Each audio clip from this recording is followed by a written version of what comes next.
You've been told to build trust, post consistently, be authentic, show up every day, deliver on your promises, and if you do all of that long enough, people will eventually trust you. That's the advice. That's what every marketing course, every business book, every brand strategist will tell you. It's wrong, not slightly wrong, not off by a degree or two. Structurally wrong, built on a misunderstanding of how trust actually forms in the human brain. Because trust isn't something you build, it's something that happens to someone else. And the moment you start trying to manufacture it, you trigger the exact mechanism that prevents it. Here's what's really going on. Your brain has a threat detection system that evolved over hundreds of thousands of years. It's fast, it's automatic, and it's not looking for evidence that someone is trustworthy. It's scanning for signals that someone is trying to appear trustworthy. There's a difference, a significant one. When a company says we care about our customers, your brain doesn't hear sincerity. It hears effort. And effort in the oldest part of your mind reads as performance. Performance reads as concealment. Concealment reads as danger. This is why the harder a brand tries to seem trustworthy, the less trusted it becomes. The mechanism is doing exactly what it was designed to do. Psychologists call this the sincerity paradox. Robert Cialdini first pointed toward it in his foundational work on influence, noting that the perception of authenticity collapses the moment you become aware that someone is trying to be authentic. The act of performing replaces the thing being performed. So, what do the most trusted brands and people in the world actually do? They don't try to build trust. They create the conditions under which trust forms on its own. And those conditions are almost exactly the opposite of what you've been told to do. Let's go back to 2007. Apple had just launched the iPhone. Steve Jobs walked onto a stage in a black turtleneck and jeans and told a packed auditorium he was going to show them three revolutionary products: a widescreen iPod, a revolutionary mobile phone, an internet communicator.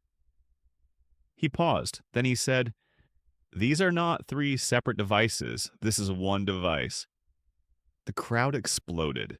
Now here's the question. Why did that work? Why did that moment create the kind of trust and belief that most brands spend decades and hundreds of millions of dollars trying to manufacture? It wasn't because Jobs had been posting consistently. It wasn't because Apple had an authentic social media presence. It wasn't because they'd delivered on previous promises, though they had. It worked because Jobs gave the audience a moment of discovery. He let them figure it out, slowly, in sequence. He gave them the pieces, then he let the pattern click into place in their own minds.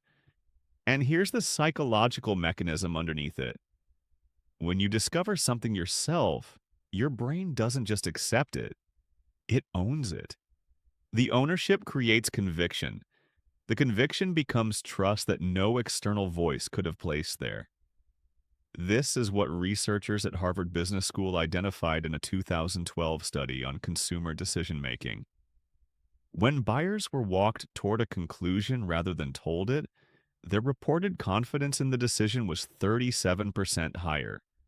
Not in the product, in themselves, which transferred directly to the brand that created the experience. You trusted Apple because Apple gave you the experience of being right. Think about what that means for every pitch deck, every website homepage, every About Us page you've ever written. You probably led with your values, your mission, your track record, your reviews. All of that says, believe me. And your audience's ancient threat detector lights up and says, why is this person trying so hard to be believed? What actually earns trust is the opposite move. It's withholding slightly. It's giving the audience the data and letting them make the call. It's presenting the evidence and trusting the other person to see what you see. This is the counterintuitive core of what researchers now call signal theory in behavioral economics. The most powerful signal of confidence is not asserting your confidence. It's behaving as if the conclusion is so obvious that asserting it would be unnecessary. Think about a surgeon. The ones patients trust most aren't the ones who spend the most time explaining their credentials in the waiting room. They're the ones who walk in, look at the chart, ask two specific questions, and say, "Here's what we're going to do." The brevity is the signal. The certainty without performance is the thing. Warren Buffett built the most trusted brand in investing history, not by marketing his track record, but by consistently under-explaining it. His annual letters to shareholders are famous for being conversational, modest, occasionally self-deprecating. He talks about his mistakes openly. He talks about the companies he didn't buy. And somehow, every year, the letters make people more certain that he is exactly who he says he is. That's not a communication strategy. It's a psychological inversion. He signals trustworthiness by appearing indifferent to whether you trust him. Now, apply that to your business. The next time you write a homepage, ask yourself, am I telling them to trust me or am I giving them enough to trust themselves? The next time you're in a sales conversation, ask yourself, am I performing confidence or am I creating the conditions where the other person feels they're discovering something? There's a small but seismic difference between the two. Because what your audience actually wants is not to be convinced. They want to feel perceptive. They want to be the one who saw through the noise, who identified the right answer, who made the smart call. Your job isn't to be trustworthy. Your job is to be the environment in which they feel intelligent. And this reframes the entire problem of building a brand. You're not building trust. You're building a stage on which your audience gets to play the role of the person who figured it out. Patagonia doesn't tell you they care about the planet. They tell you not to buy their jacket.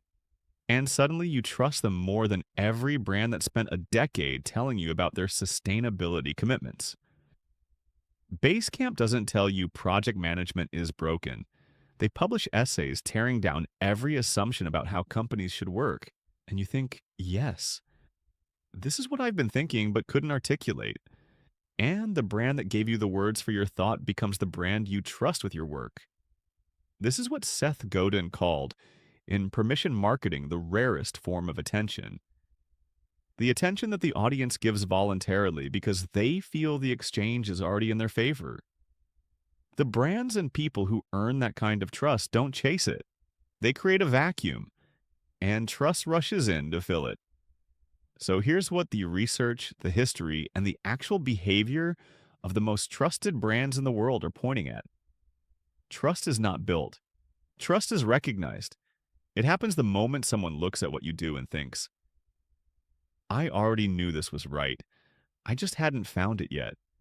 Your job is to make that moment possible, to engineer it, to back away from the claim far enough that the other person steps forward and makes it themselves.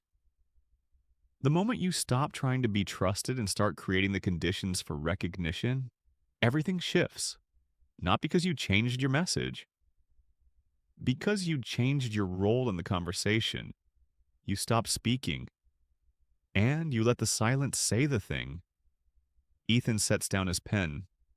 He looks at what he's written in his Navy notebook, a single line on a cream page. The most trusted voice in any room is the one that doesn't need to be believed. He closes the notebook.